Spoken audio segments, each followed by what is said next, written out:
ये कल का मसला है। कल मेरा accommodation already Sumbal irrigation colony में है, तो कल मैं घर में नहीं था, तो वहाँ पे मजिस्ट्रेट साहब आए, एसडीएम साहब और तहसीलदार साहब, उनके साथ एक्जन साहब आए और उनके साथ पुलिस की टीम भी आई प्रोटेक्शन के लिए। तो वहाँ उनने जो मेरी अकोमोडेशन है उस पर ताला लगाया, बोला कि ये ऑक्यूपाई है, लेकिन उस पर ऑलरेडी अलॉटमेंट थी पहले, वो रिसेंटली उनने कैंसिल की थी। तो फिर उसके बाद इनने बाहर से ताला लगाया और मैंने उसी टाइम उस टाइम मैंने कोर्ट किया। तो बदकिस्मती की ये बात है, एडमिनिस्ट्रेशन ने वहाँ पे ताला लगाया और मेरा 15 साल का बच्चा 2 दिनों से अभी कमरे में बंद है और 4 ताले लगे। और वो ताले किसने? मजिस्ट्रेट साहब ने लगाए, वो ताले तहसीलदार साहब ने लगाए और एसडीएम साहब ने। अगर मेरे बच्चे को कुछ भी होगा तो उसका जिम्मेदार तहसीलदार सुंबल और एसडीएम साहब है।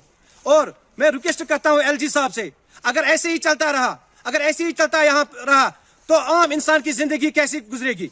तो मेरी गुजारिश रहेगी खासकर एलजी साहब से कि ऐसी अगर माफिया यहाँ पे रहे तो आम लोगों का जीना यहाँ मुश्किल है।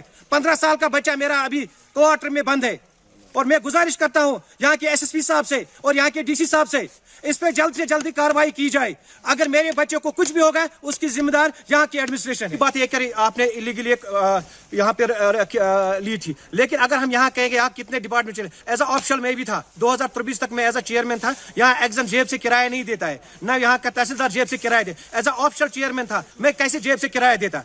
मुझे भी पब्लिक ने चुना था, उसका एज अ पब्लिक रिप्रेजेंटेटिव था मैं, और मुझे कौन सी किराया देनी थी उस टाइम। और मुझे इतने बार ये सबको पता है कि मुझे कितने थट आए थे। और मैंने कल से गुजारिश की इनसे, और मैंने आज कोर्ट का ऑर्डर भी लाया जिसमें कोर्ट ने लिखा स्टेज को इसको वही रहने दो, लेकिन आज भी इनने उस चीज को फॉलो नहीं किया और आज भी ऐसे ही रखा।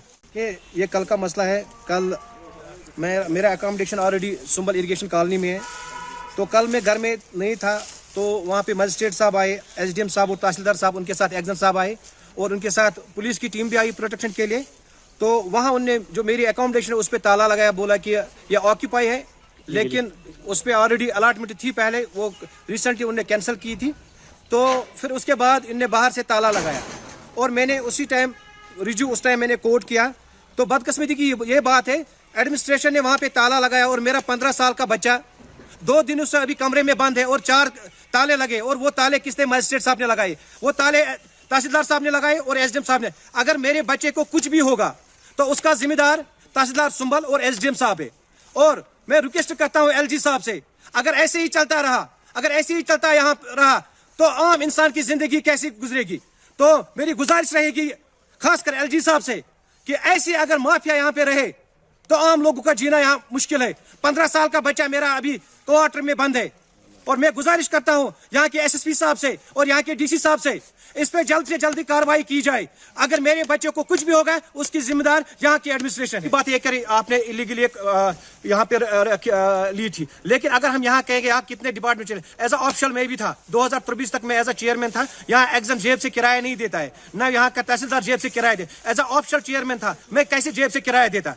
मुझे भी पब्लिक ने चुना था, उसका एज अ पब्लिक रिप्रेजेंटेटिव था मैं, और मुझे कौन सी किराया देनी थी उस टाइम। और मुझे इतने बार ये सबको पता है कि मुझे कितने थट आए थे। और मैंने कल से गुजारिश की इनसे, और मैंने आज कोर्ट का ऑर्डर भी लाया जिसमें कोर्ट ने लिखा स्टेज को इसको वही रहने दो, लेकिन आज भी इनने उस चीज को फॉलो नहीं किया और आज भी ऐसे ही रखा।